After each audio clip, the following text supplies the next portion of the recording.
सबसे घिनौना, सबसे जो है खराब जो मदद एक ऐसे हालात में वो है जब आप इजरायली हुकूमत को अब असले बेच रहे हैं। रक्षा मंत्रालय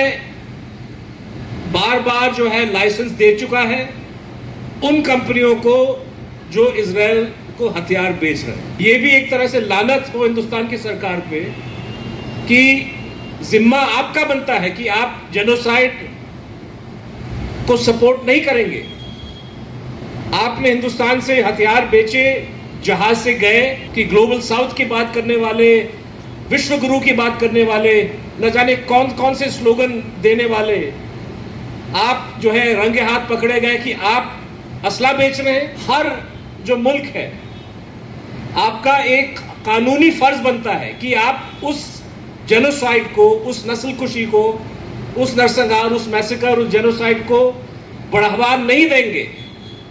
यह आपका एक इंटरनेशनल ऑब्लिगेशन है।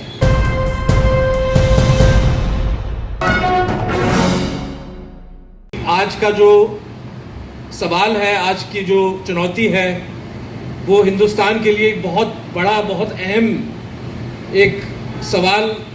एक प्रश्न बन चुका है कि क्या नस्लकुशी में, क्या जेनोसाइड में हिंदुस्तान की सरकार, हिंदुस्तान की आवाम शामिल होना चाहती है, क्या उसको नकारना चाहती है। अंतर्राष्ट्रीय कोर्ट जस्टिस आईसीजे जनवरी में जब उनकी राय सामने आई, वहां पे साउथ अफ्रीका, और ये भी एक तरह से लानत है हिंदुस्तान की सरकार पे कि ग्लोबल साउथ की बहुत बातें होती हैं कि हिंदुस्तान ग्लोबल साउथ की क़यादत कर रहा है, लेकिन इजरायली नस्लकुशी, इजरायली जंग के खिलाफ चुनौती देने वाला मुल्क साउथ अफ्रीका था। और उन्होंने जाके आईसीजे में जब केस फाइल किया, उस पर सुनवाई हुई और एक इंटरिम जजमेंट में आईसीजे ने कहा कि इजरायली एक्शंस को मद्देनजर रखते हुए, इजरायली नेताओं के अलग अलग जो बयान हैं उनको नजर रखते हुए, कोर्ट को लगता है कि जो तथ्य साउथ अफ्रीका ने आगे पेश किया है, ये जेनोसाइड का एक इशारा हमको दे रहा है। पूरी केस जो उसकी सुनवाई अभी होगी, लेकिन जहां तक आईसीजे की जो प्रिलिमिनरी रूलिंग है वो ये है कि जिस तरह से इजरायल गजा पट्टी में फिलिस्तीनियों के खिलाफ जंग लड़ रहा है, उसमें जेनोसाइड के आसार, जेनोसाइड का खतरा साफ दिखता है। और बहुत सारे ऐसे एक्ट्स हैं जिसको आप उस जेनोसाइड के साथ आप जोड़ सकते हैं। तो जब जेनोसाइड कन्वेंशन की बात आती है, ऑलरेडी कॉमरेड बृंदा करात ने कहा कि जेनोसाइड कन्वेंशन और आईसीजे रूलिंग के तहत, और जॉर्ज रेज ने भी कहा कि भाई इसके तहत हर जो मुल्क है, आपका एक कानूनी फर्ज बनता है कि आप उस जेनोसाइड को, उस नस्लकुशी को, उस नरसंहार, उस मैसेकर, उस जेनोसाइड को बढ़ावा नहीं देंगे। यह आपका एक इंटरनेशनल ऑब्लिगेशन है। और जिस तरह से हिंदुस्तान से तकरीबन 4-5 ऐसे मिसाल सामने आए हैं, क्योंकि मदद कई प्रकार के होती है, अलग अलग किस्म की मदद होती है, लेकिन सबसे घिनौना, सबसे जो है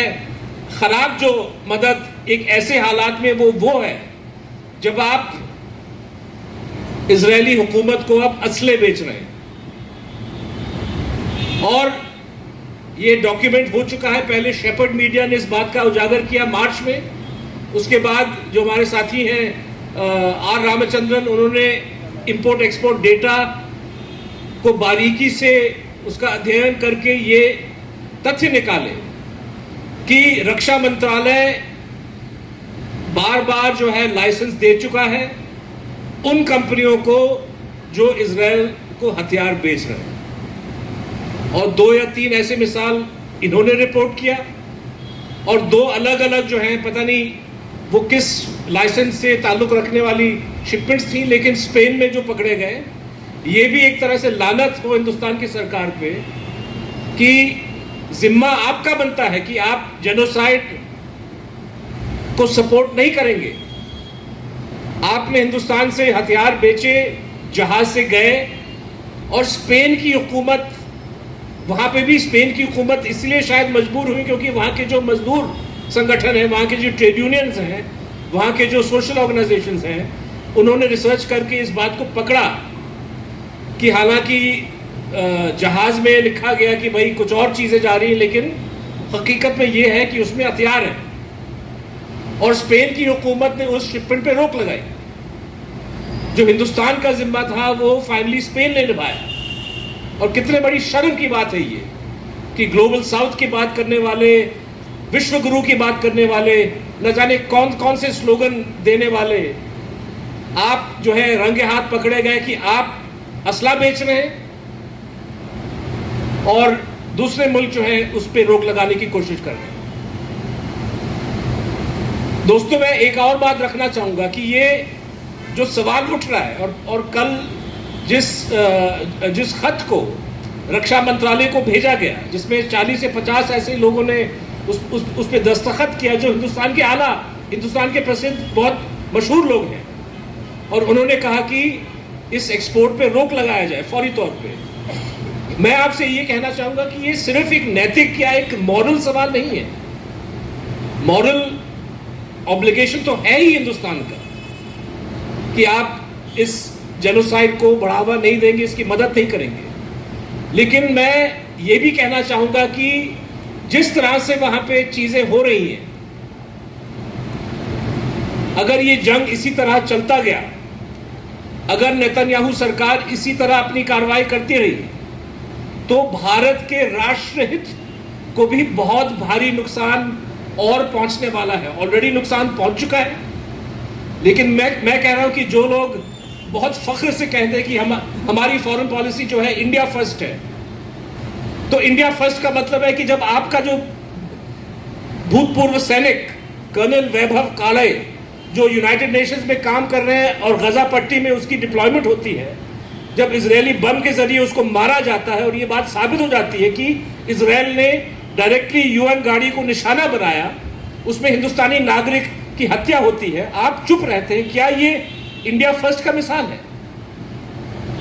जब फिलिस्तीनी मजदूरों को अपने जॉब से निकाला जाता है और इजरायल में एक बड़ी सी क्राइसिस हो जाती है कि अब काम कौन करेगा, हिंदुस्तान में उस मैदान जंग में भेजने के लिए जो है नौजवानों को रिक्रूट करके भारतीय सरकार की मदद के चलते वहां पे भेजा जाता है, और उसके बाद जो है भारत सरकार को अकल आती कि नहीं नहीं यहाँ पे जंग हो रहा है, तो फिर उन्होंने एडवाइजरी जारी की कि भाई हिंदुस्तानियों को इजरायल नहीं जाना चाहिए। लेकिन आपने भेजा, आपने मजदूरों को भेजा, आपने फिलिस्तीनी मजदूरों की बेरोजगारी का जो प्लान है इजरायली हुकूमत का उसको सपोर्ट किया, और हिंदुस्तानी मजदूरों को वहां पे भेजा मरने के लिए। क्या ये भारत फर्स्ट, इंडिया फर्स्ट का मिसाल? इजरायल ने पहले लेबनान पे और अब ईरान पे हमला किया है। आप किसी भी यहाँ पे हमारे वरिष्ठ जो है फॉर्मर डिप्लोमेट्स बैठे, इनसे आप पूछ सकते हैं कि इजरायल का मंसूबा क्या है, इरादा क्या है। इजराइल का इरादा ये है, और खासतौर पे नेतन्याहू का इरादा ये है कि ये जंग जिसके चलते इतना जो है मॉरल नुकसान इजरायल और इजरायली लोगों को झेलना पड़ा है, क्योंकि पूरी तरह से ये लोग नस्लकुशी में मुलविस हैं। इससे कैसे बचा जाए, इससे कैसे जो है नेतन्याहू अपने आप को बचा ले, एक ही रास्ता उनके सामने है कि वो जंग को और बड़े पैमाने पे फैलाए। तो पिछले 4-5 महीने से कोशिश चल रही कि लेबनान को इसमें इन्वॉल्व किया जाए, ईरान को इसमें इन्वॉल्व किया जाए,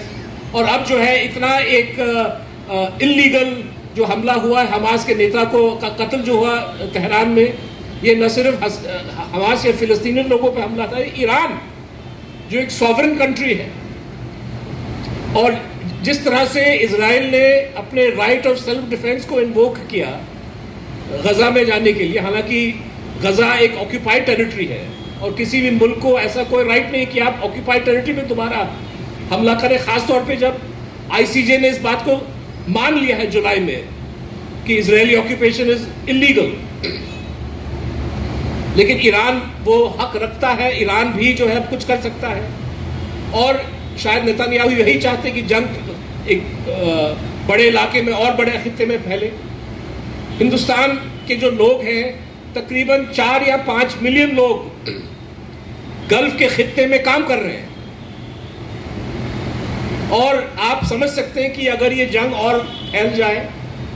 जो इजराइल चाहता है, जो नेतन्याहू चाहता है, उससे हिंदुस्तान के लोगों को, हिंदुस्तान की अर्थव्यवस्था को, हिंदुस्तान को कितना नुकसान जो है पहुंच सकता है, इस बात को जो है मोदी साहब नहीं समझते। वो इंडिया फर्स्ट की बात करते हैं, इसमें इंडिया फर्स्ट कहाँ है? तो मेरा मानना है कि जो किसी भी डेमोक्रेसी में एक बेसिक पारदर्शिता होनी चाहिए। भाई भारत सरकार अगर आप असले बेच रहे हैं तो इस बात को खुल के आप कबूल करें। पार्लियामेंट में जो रक्षा मंत्री जी हैं वो स्टेटमेंट पेश करें कि भाई हिंदुस्तान इजराइल को हथियार बेच रहा है, क्यों बेच रहा है, हिंदुस्तान इससे क्या हासिल करना चाहता है। और अगर हिंदुस्तान की सरकार, अगर रक्षा मंत्री इस बात को वो इनकार करते हैं कि भाई हम नहीं बेच रहे, तो वो पार्लियामेंट में एक स्टेटमेंट पेश करें, एक कमिटमेंट दें कि आइंदा या आगे से कोई भी वेपन, कोई भी ड्यूल यूज सिस्टम, क्योंकि ये भी बहुत ज़रूरी है। जैसे रामचंद्रन जी के स्टोरी में आया कि म्यूनिशंस इंडिया लिमिटेड जो लाइसेंस मिला, कहने के लिए वो ड्यूल यूज आइटम है, क्योंकि जो एक्सप्लोजिव, जो बारूद है, आप उसको so called non military usage में भी इस्तेमाल कर सकते हैं, जंग में भी इस्तेमाल कर सकते हैं। तो राजनाथ जी एक तरह से कमिटमेंट दें पार्लियामेंट में कि ड्यूल यूज हो या मिलिट्री यूज हो, ऐसा कोई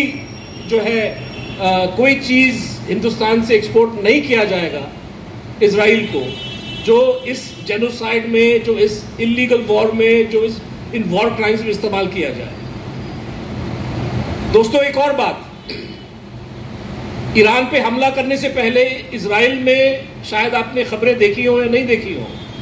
बहुत अजीब व गरीब और ख़तरनाक किस्म की चीज़ें देखने को मिली। अंतर्राष्ट्रीय क्रिमिनल कोर्ट और इंटरनेशनल कोर्ट ऑफ जस्टिस के दबाव के चलते, हो सकता है यही कारण थी, इजरायली हुकूमत ने 8 ऐसे इजरायली सैनिकों की गिरफ्तारी का ऑर्डर दिया जिन पे बलात्कार का इल्ज़ाम लगभग साबित हो चुका था, क्योंकि बहुत सारे ऐसे वीडियो एविडेंस निकले जहां पे ये इजरायली सैनिक फिलिस्तीनी कैदियों के साथ सेक्सुअल अब्यूज और रेप जो है कर रहे थे। इन पे मुकदमा जो है दर्ज हुआ, और जिन मिलिट्री कैंप्स में इन सैनिकों को रखा गया, वहां पे न सिर्फ ये राइट विंग जो दक्षिणपंथी इजरायली संगठन है उन्होंने हमला किया, बहुत सारे ऐसे मेंबरान पार्लियामेंट, मैंने ऐसे ऐसे बयान पढ़े जो नेतन्याहू के पार्टी के मेंबर हैं और एमपी हैं। और जैसे हिंदुस्तान में आमतौर पर ये सुनने को मिलता है कि भाई अगर कोई बीजेपी का या कोई ऐसा कोई आदमी गिरफ्तार होता है जो सिस्टम को बड़ा प्यारा वो है, तो कहते कि नहीं इसने किया नहीं होगा, ये इल्ज़ाम झूठा है। इजराइल में जो मेंबरान पार्लियामेंट सड़क पर उतरे हैं वो कह रहे हैं कि ये इल्ज़ाम सही भी हो, लेकिन जो काम, जो कृत्य इन्होंने किया, ये सही किया। यानी कि ऐसे ऐसे मेंबरान पार्लियामेंट हैं उस देश में जो हिंदुस्तान का स्ट्रेटेजिक पार्टनर है, जो खुल के बलात्कार, सेक्सुअल असॉल्ट, टॉर्चर, ये कहते हैं कि ये जायज़ है। तो मुझे लगता है कि ये हिंदुस्तान के लिए, हिंदुस्तान के लोगों के लिए, हिंदुस्तान की पॉलिटिकल क्लास के लिए बहुत बड़ी चुनौती कि आपने कैसे कैसे दोस्त पाल रखे हैं, ये कैसा रिश्ता है। और ऐसी हुकूमत को आप बढ़ावा दे रहे हैं, ऐसे जंग को आप बढ़ावा दे रहे हैं, नस्ल कुशी को, जेनोसाइड को आप बढ़ावा दे रहे हैं। ये कहाँ तक, किस दुनिया में ये भारत के नैतिकता के पक्ष में है, किस तरह से ये इंडिया के नेशनल इंटरेस्ट में है, ये इंडिया के नेशनल इंटरेस्ट के खिलाफ है। और इसलिए मैं समझता हूँ कि ये जो चिट्ठी भेजी गई कल रक्षा मंत्रालय को, रक्षा मंत्री को इस पे भारत सरकार गंभीरता से सोचे। ये सवाल मैं वृंदा जी से सहमत हूँ कि पार्लियामेंट में इस पर चर्चा होनी चाहिए और सरकार से एक फॉर्मल स्टेटमेंट मांगी जाए जिसमें वो कमिटमेंट दे कि हिंदुस्तान कोई ऐसा रोल नहीं प्ले करेगा जिससे हिंदुस्तान के जो इंटरनेशनल लीगल ऑब्लिगेशंस हैं उसकी उल्लंघना हो। Thank you.